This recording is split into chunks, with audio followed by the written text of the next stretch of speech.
आधार पर शब्द के भेद पढ़ रहे थे, जिसमें पहला 3 जो भेद है रचना के आधार पर शब्द के, रूढ़, यौगिक, योग रूढ़, जिसमें रूढ़ शब्द के बारे में अपन ने कल पढ़ लिया था। और दूसरा शब्द का जो भेद है उसके बारे में आज अपन दूसरे और तीसरे के बारे में यौगिक शब्द के बारे में पढ़ेंगे। पहला जो भेद था रूढ़ शब्द, उसके बारे में आप पढ़ चुके हैं कि वे शब्द किसी व्यक्ति, स्थान, प्राणी या वस्तु के लिए वर्षों से प्रयुक्त होने के कारण किसी विशिष्ट अर्थ में प्रचलित हो गए हैं, रूढ़ शब्द कहलाते हैं। और इन शब्दों की निर्माण प्रक्रिया भी ज्ञात नहीं होती, रचना या बनावट के बारे में कोई पता नहीं रहता है। और एक बात और क्या होती है, इसका कोई अन्य अर्थ भी नहीं निकलता है। उदाहरण के लिए जैसे दूध, गाय, रोटी, दीपक, पेड़, पत्थर, देवता, आकाश, मेंढक, स्त्री आदि, ये रूढ़ शब्द के बारे में पढ़ लिया था। यौगिक शब्द 2 शब्दों के योग से बने शब्द। परिभाषा लिख देता हूं मैं यौगिक शब्द की, वे शब्द जो 2 या 2 से अधिक शब्दों के मेल से, वे शब्द जो 2 या 2 से अधिक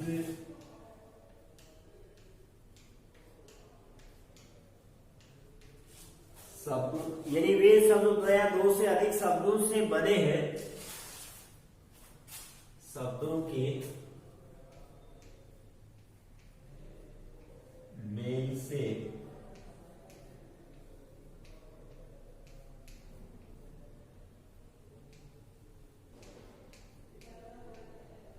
दो या 2 से अधिक शब्दों के मेल से बने हैं। उन शब्दों का अपना पृथक अर्थ भी होता है। उन शब्दों का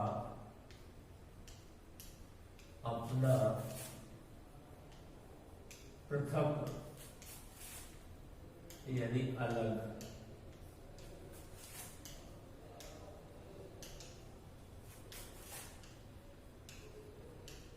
अर्थ भी होता है।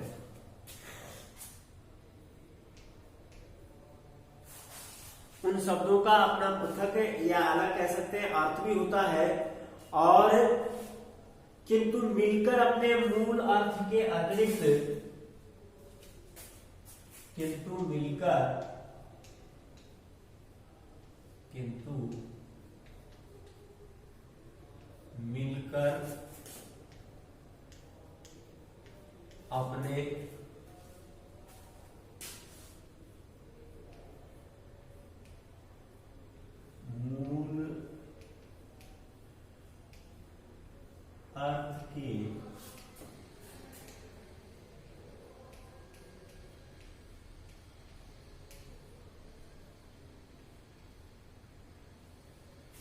अपने मूल अर्थ के अतिरिक्त एक नए अर्थ का भी बोध कराते हैं।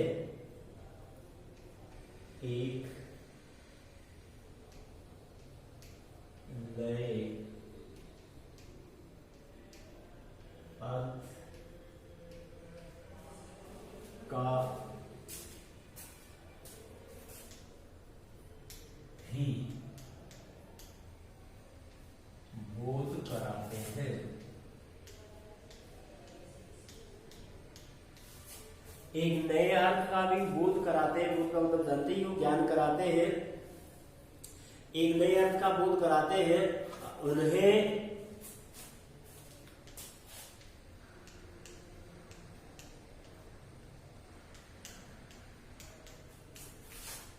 यौगिक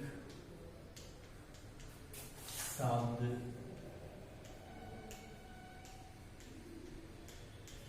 कहते हैं।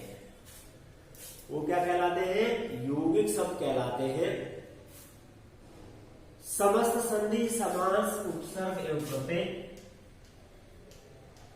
समस्त संधि,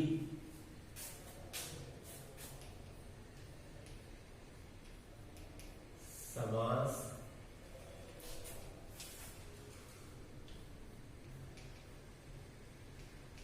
उपसर्ग एवं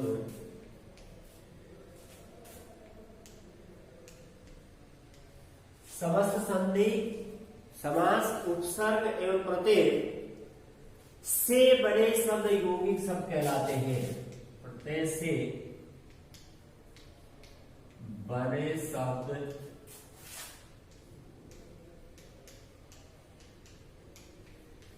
यौगिक शब्द कहलाते हैं।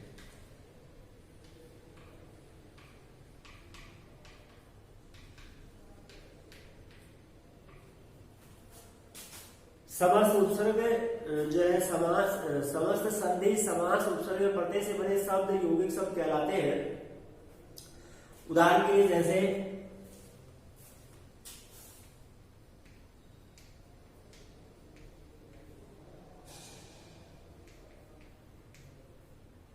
विद्यालय एक शब्द है और विद्यालय जो शब्द है विद्याधन आलय, इसका विभाजन विद्याधन आलय। ऐसे ही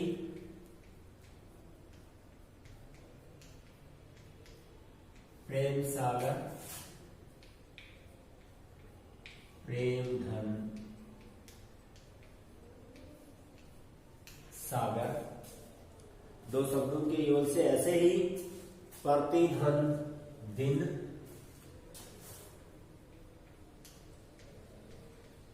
प्रतिदिन जो शब्द है इसकी रचना प्रति दिन से। ऐसे ही दूध वाला दूध धन वाला। ऐसे ही चाय वाला चाय धन वाला। ऐसे ही राष्ट्रधनपति राष्ट्रपति जो शब्द है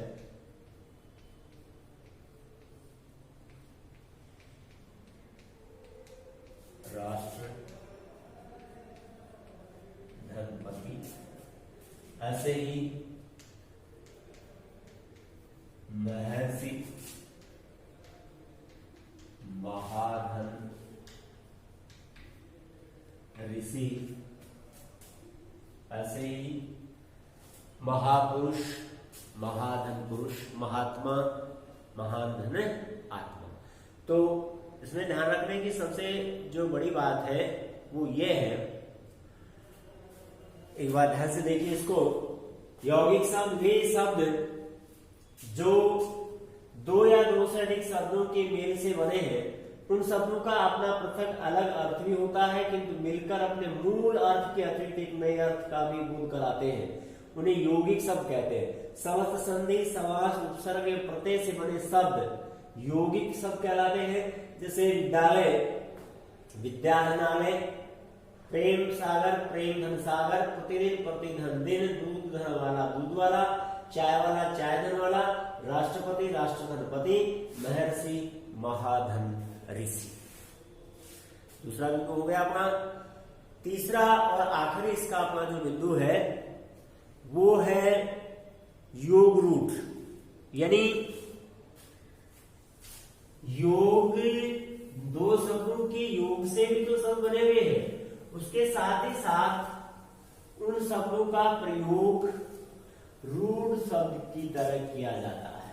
रूढ़ का मतलब आप पहले जान चुके हैं, जिस शब्द का प्रयोग सैकड़ों वर्षों से किसी विशिष्ट अर्थ में जिनका प्रयोग किया जाता है, रूढ़ी और परंपरा के अनुसार वो रूढ़ शब्द कहलाते हैं। तो तीसरा जो अपना भेद है वो योग रूढ़ की श्रेणी में है, इसलिए इसका दोनों का मेल है, योग रूढ़ शब्द। योग रूढ़ शब्द की परिभाषा करते हैं पहले। वे यौगिक शब्द जिनका निर्माण वे यौगिक शब्द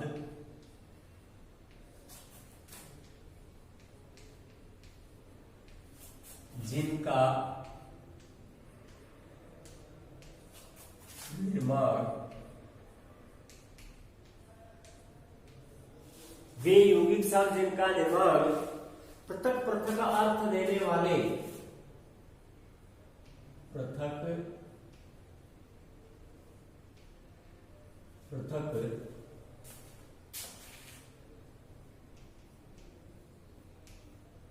अर्थ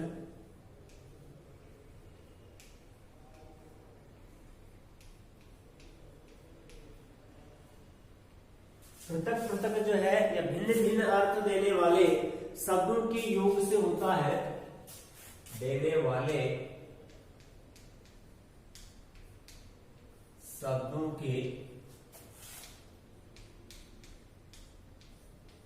योग से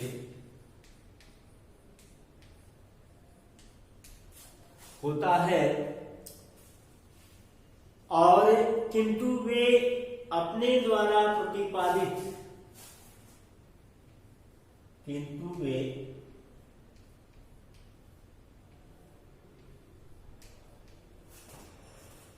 अपने द्वारा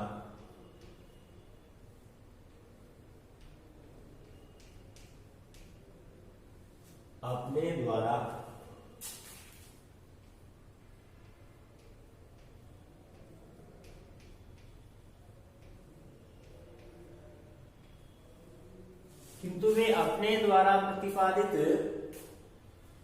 अनेक अर्थों में से किसी एक अनेक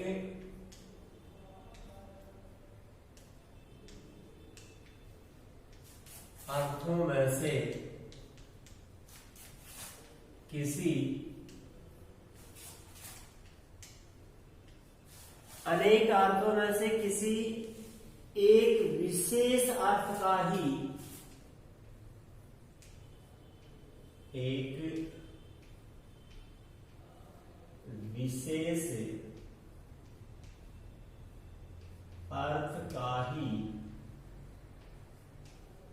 एक विशेष अर्थ का ही प्रतिपादन करने के लिए रूढ़ हो गए हैं। प्रतिपादन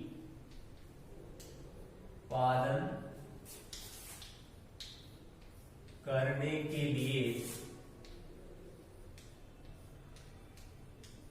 रूढ़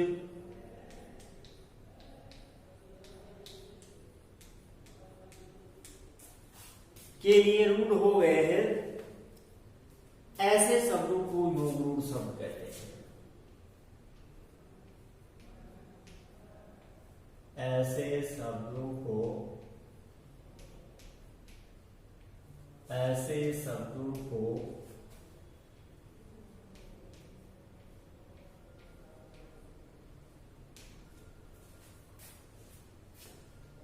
शब्दों को योग रूढ़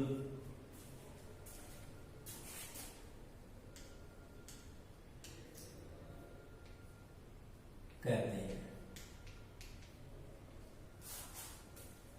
उदाहरण लिख लेते हैं इसके।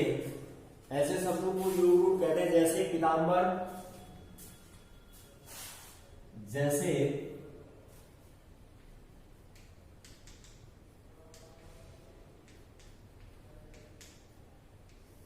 पीताम्बर शब्द है, इसमें पीत शब्द का अर्थ है पीला। पीताम्बर शब्द में क्या है? पीत का अर्थ है पीला। पीताम्बर शब्द में पीत जो शब्द है इसका अर्थ तो है पीला। और जो अंबर शब्द है, अंबर शब्द है उसका अर्थ है वस्त्र, धन, अंबर जिसका अर्थ है वस्त्र। इस तरह से इसकी रचना हुई, यानी कि योग से बना है कि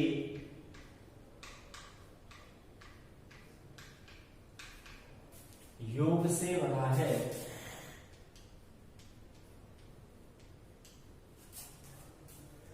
इन दो शब्दों के योग से बना है। लेकिन किंतु अपने मूल अर्थ से इत्र। दूसरा, किंतु अपने मूल अर्थ से इत्र यानी अन्य। दूसरा, अपने मूल अर्थ से इत्र जो है इस शब्द का अर्थ विष्णु रूढ़ है।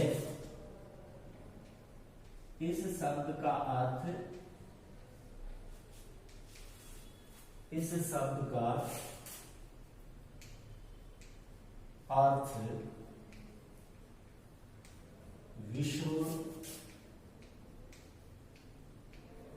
रूढ़ है। इस शब्द का अर्थ क्या है? विष्णु रूढ़ है। इसी प्रकार और उदाहरण बता देता हूं मैं।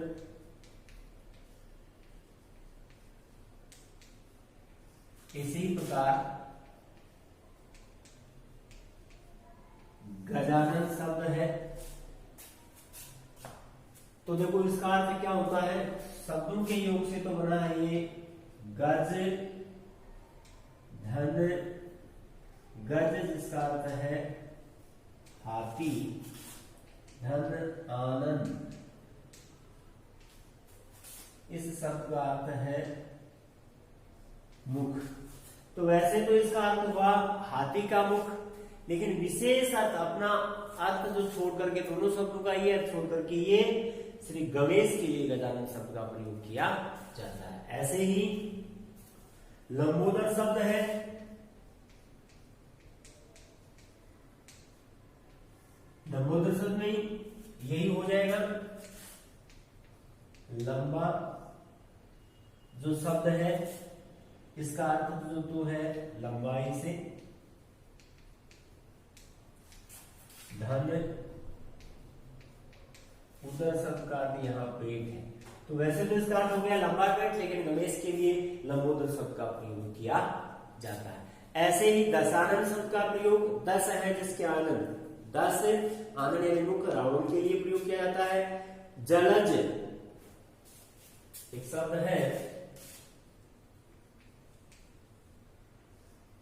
जल,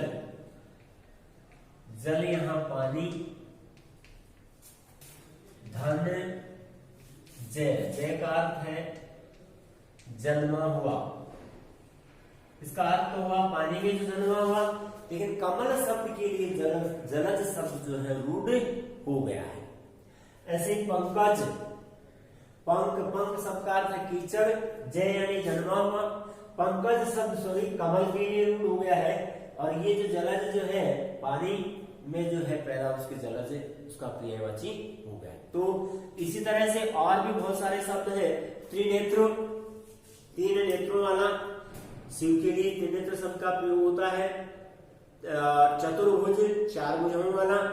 घन श्याम, घन यानी बादल, श्याम जो रंग है बादल के समान जिसका सांवला रंग है, भगवान कृष्ण के लिए घनश्याम शब्द का प्रयोग होता है। रजनीचर, रजनी यानी रात्रि, विचरण करने वाला रजनीचर शब्द, उल्लू वगैरह होते हैं रात को जो विचरण करते हैं, रजनीचर का प्रयोग होता है। चक्रधर, चक्र को धारण करने वाला कृष्ण के लिए। षडानन, छह है मुख जिसके कार्तिकी के लिए षडानन शब्द का प्रयोग होता है। तो ऐसे जो शब्द है समास में पढ़े थे मैंने पहले भी आपको बताया था कि बहुव्रीहि समास के जितने भी उदाहरण है सारे के सारे जो है योग रूढ़ शब्द की श्रेणी के अंतर्गत आते हैं। तो इस तरह से अपने रचना के आधार पर शब्द के जो तीन भेद आज कंप्लीट हो जाते हैं। ठीक तरह से इन तीनों के बारे में पहले अच्छी तरह से समझना, इनकी परिभाषा को, उदाहरणों को, इनमें जो अंतर है उसको ठीक तरह से याद भी अच्छी तरह से करना है। रोजाना का काम जो आपको दिया जाता है उसको सही समय पर निर्धारित टाइम पे पूरा करने का प्रयास करें।